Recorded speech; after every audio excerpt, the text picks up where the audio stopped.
So to start off, I would like to firstly introduce to you our panelists today. And first up, we have Paul. Hello, I'm Paul Heron, Head of Commercial at Claritum. My business technology experience spans more than 25 years, covering many sectors and solutions. Before becoming involved in business technology, I enjoyed 18 years with Britvic Soft Drinks. My procurement operations background is from Britvic's dispense and vending business. Nowadays, I think you would call or describe my role there as a vendor manager or supply chain manager. Following Britvic, I had 18 years of experience in the world of ERP with Infor. For the last 4 or 5 years, I've been in procurement technology with specific experience via GEP and now with Claritum. Thank you, Paul. And I'm also called Paul, though it's not a prerequisite for working at Claritum. I've had over 20 years business management experience working in a variety of private sectors, to name just a few. Nuffield Health, Whitbread Premier Inn, and 11 years of experience in the public sector working for the Central Office of Information, which was the UK government's marketing and communications agency in London. And I'm Helen Tanner. I'm the founder of Data Cubed. I'm an absolute data fanatic, and I set up Data Cube, the data agency, in 2017. Before that, my background, I worked in many public sector and private sector organisations such as the Met Office and AXA, and I've also got lots of experience working with a range of organisations from startups through to global or corporate organisations. Brilliant, thank you, Helen. So let's set the scene here. And it didn't take too long to find out and research the current landscape of UK universities and the challenges and pressure you face each year and every term to run what effectively is a business. Universities face challenges on all levels and reduced revenues. And this is a problem and an opportunity for universities to be able to retune their business model. So what can we learn, especially from the private business sector? So when businesses in the private sector have these similar headlines, they look at streamlining their headcount. But of course, universities can't and won't want to do this. Businesses also start to cut costs on their products and services, sometimes affecting quality and output. And universities can't afford to do this. We have looked into the landscape in running a university and the media attention this raises when it comes to challenges in student numbers, reduction in revenues, increase in marketing spend. It all comes down to value for money and return on investment, which is a key and top priority for all universities. This is now regulated and an eye on how institutions provide value for money to students, while Parliament has also shown heightened interest in this forever changing landscape. So you'll be glad to hear these problems we have identified are all solvable, and what works in the private business sector can be incorporated into the higher education public sector. The two main incomes a university receives are through the funding councils for teaching, research and student loans. And each year, funding councils' revenue has dropped by 50%, putting further pressure on universities. And with student numbers averaging around 2.2 million over the past 20 years.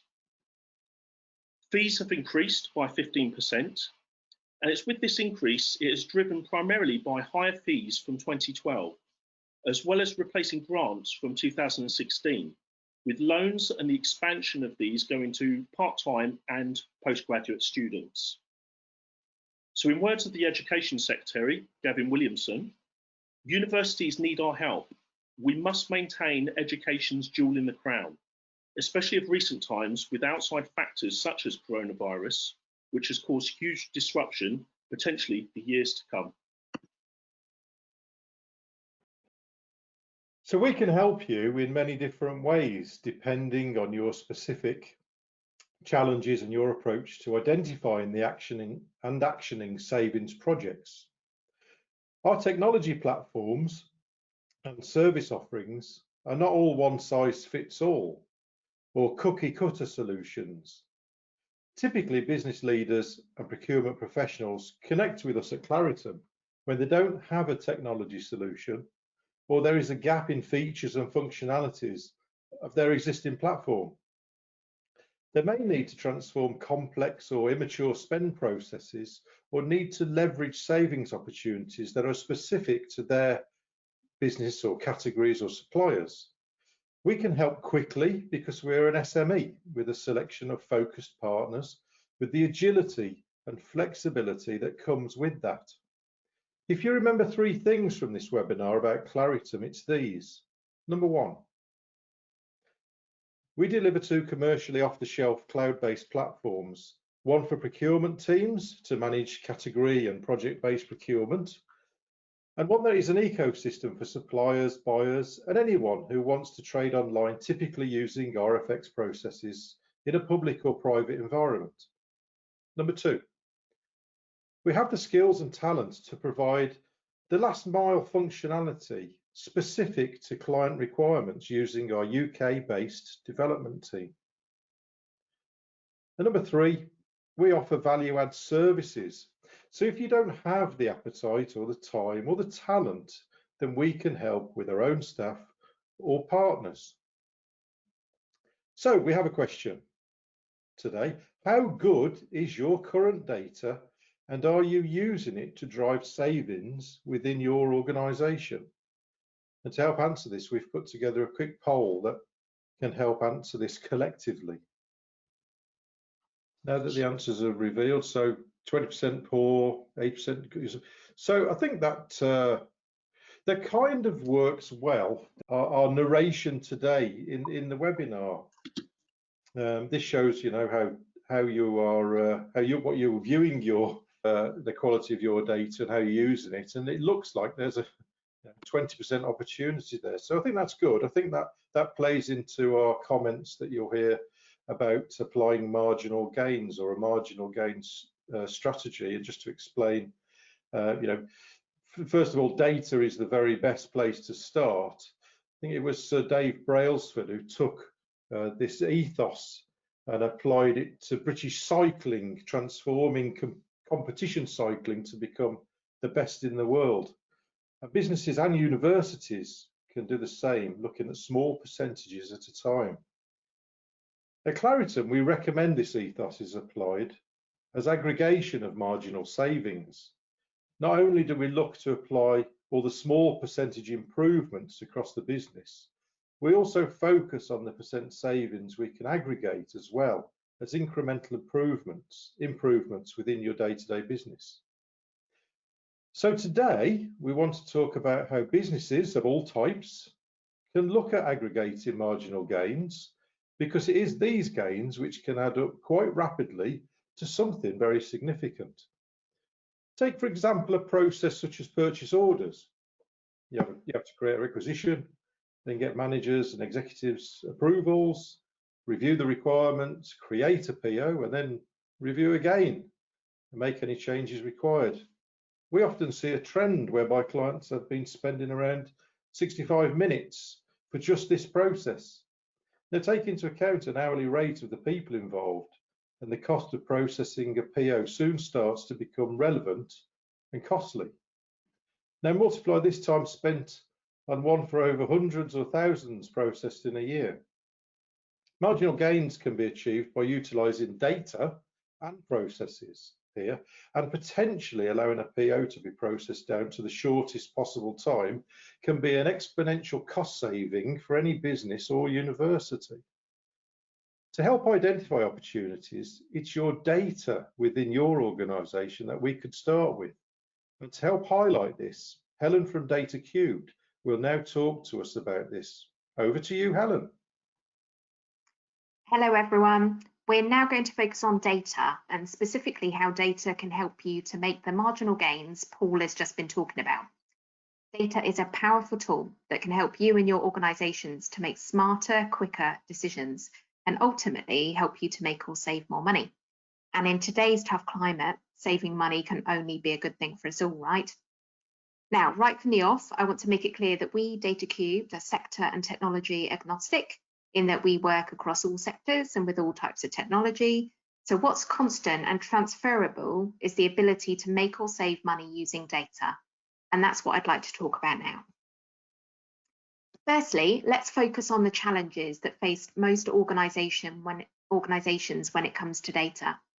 In my experience, most organizations have multiple disparate and disconnected data sources, which results in data confusion. This is the norm in my experience rather than the exception. And there are three areas that particularly cause data challenges. Firstly, what data do we have is a common question asked by most organizations. And there's often no simple answer, with many organizations having more than 20 different data sources, if not a lot more, with each data source containing different parts of the data puzzle, from customer data to financial data to marketing data. Secondly, where is the data? Another question often asked by people within organizations. And again, it can be no simple answer, in that you can have data located in a variety of internal and external sources, such as on-site databases, cloud data storage, and third-party platforms. And thirdly, how can I look at the data is always asked. And this is where the main challenges are really observed. Data is often scattered all over the place. There's so much of it, it can be tricky to sort the wheat from the chaff. And everyone will want a different view or a different slice of the data, as they'll all have specific business questions in mind. As I say, most organizations have got disparate, disconnected data. So if your organization does too, I can assure you that you're normal. Now, you're probably thinking that data sounds quite hard and questioning if it's worth the effort for you, but I can assure you that it is well worth the effort, as data can help you to save money. It can do that in a few ways. Firstly, you can identify ways to reduce cost by analysing data across your organisation to find areas where you can cut cost. Secondly, you can improve efficiency by using data to automate your workflows, business processes, and reporting. And thirdly, you can reduce risk across your organisation by reducing manual intervention, adding in data quality checks, and tracking areas of concern. Most organisations can make marginal gains really quickly using data. To bring this to life, I want to share 4 examples with you of real-life success stories where businesses have used data to save money. Firstly, Vizu is a taxi business that uses data to save money by running hyperlocal targeted sales and marketing activity, replacing their mass generic expensive marketing to consumers. Secondly, Bath Building Society is a financial services organisation that uses data to make smarter, quicker, robust, data-driven decisions rather than going blind. Third, Bluefield Services is a solar energy asset management business that uses data to save money through automating manual processes, reducing the risk of errors, and cutting the cost of data storage. And lastly, 2x2 are a procurement business that uses data to save money by automating all internal and external reporting requirements, saving loads of manual effort. As you can see, these organisations are diverse across different sectors and therefore have different needs. But despite that, most organisations I've worked with at least save 10% of their costs using data. So why can't universities experience the same benefits?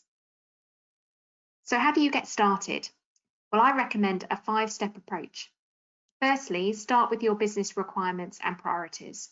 For instance, if there is an area of particular concern, you may want to start there. Or perhaps there's an area where you think the biggest savings could be made, in which case start there. Step 2 is identifying the data sources you need to fulfill your specific business requirements. You won't need all of your data. Undoubtedly, you'll just need some of it. Step 3 is extracting, combining, and analysing the data to answer the questions you want to answer and to create new metrics and KPIs that you want to track. Step 4 is then turning the data into dashboards and reports so that you can actually make sense of it and also make it accessible for non-data experts. And then step 5, you can then start to make your quick, smarter, data-driven decisions and help your organisation to save money. And this whole process doesn't need to be long. You can see those marginal gains and reap the rewards within days or weeks rather than months or years. So why not start now? Back to you, Paul. Thank you, Helen. That was very insightful. Thank you. So finally, we have asked you all to complete a poll questionnaire, and thank you to all those that did. If you haven't done so already, then please still do so. For now, the results so far we have published here, and here is what you said. 60% say you have visibility of spend, waste and savings to enable you to be able to make informed decisions, especially to help make strategic buying easier. And from this, you would rank savings as your highest priority on visibility of spend. And finally, you deem sourcing as priority information to help drive savings with your role. Second to that was spend analysis. And third was supplier collaboration. So what this shows is how you all work independently, but share similar thoughts. So let's turn these into collaborative actions with our help. So hopefully you have heard something in this presentation that resonates with you, and you recognise some obstacles that we have highlighted. And offline from this webinar, either Helen and ourselves would be more than happy to chat with you. We will now go through a couple of questions we have had come through on today's webinar. So Chris, who's operating in the background, do you want to just select 2 questions for our panel, please? Okay, thanks, Paul. The first question, I think probably best for Helen. How can universities use data to save money? Can you share some specific examples? Yes, great question. So there's a couple of immediate things that spring to mind. Firstly, starting with your data. Often what we find is that organizations are spending more on data storage and more money to actually host their data because they're storing everything than they're actually deriving value from it. So actually looking at your data itself, you can often encounter ways to save money because sometimes you're duplicating data, saving it in different places. Sometimes you've got data systems that aren't being used. Sometimes there are just cheaper available solutions on the market now that technology has moved on. So looking actually at your data architecture and your data systems is a good place to start. The second one I'd suggest for universities is then looking across those different departments. So universities have all of those different departments. There is often duplication. So you will have duplicated systems, platforms, duplicated spend. You'll have inefficiency in there, and you can use your data to compare across all of those departments and identify those areas where you can save more money. Brilliant. Thanks, Helen. So for a second question, I think this one maybe for Paul Heron, and I think it's a very relevant one to the call. Are you already working with any universities? Hey, Chris. Yeah, what a great question. So the answer is yes. And just to something Helen and Paul were saying about universities working potentially differently. The way we're helping universities or engaging with a number of universities really that resonates in a way, because, for example, with Westminster Uni, we are providing cloud-based platform to manage specific categories with them. In their case, it's managing print, and I think some of their marketing spend as well, focused on specifications and taking away the risk of error. Obviously, like to get things printed for universities and it'd be right first time, so we're allowing them to do that with their print suppliers using our automated platform. And we're also working with Bristol, and this is a little bit different. We're working with them on a KTP, or a knowledge transfer project, focusing on AI and machine learning, very much looking at data, procurement data, and specifications for procurement in terms of categories. They're using AI and machine learning to categorize the data so it's easier to provide a spend analysis without lots of people having to sit in a room and go through spreadsheets and do it manually. So that's work in progress at the moment, but I'm sure we'll publish the success of that as time goes by. Is that okay, Chris? That's great. Pass back to Paul again. Okay, right, brilliant. So if we haven't managed to read out your question today, don't worry. We are offering you the ability to take us up after this webinar in a free one-to-one scheduled chat. And our attached handout, which you can download from here, I think you'll find it cited on the underneath the Q&A pane of this webinar. This will assist any further future conversations. So we've put some sort of thought-provoking questions in there to help you populate ready for the call with us. We're also offering a free process validation audit on your current data and demonstrate how this can be viewed on our platform. And finally, thank you for attending our discovery session on intelligent procurement for universities. We will be sending out a quick email for you to send us your feedback and to leave your details for our one-to-one conversation. So I just want to say, just to wrap up, thank you to Paul Heron and Helen Tanner from DataCubed, and all of you who attended today's webinar. Have a great rest of the day. Thank you.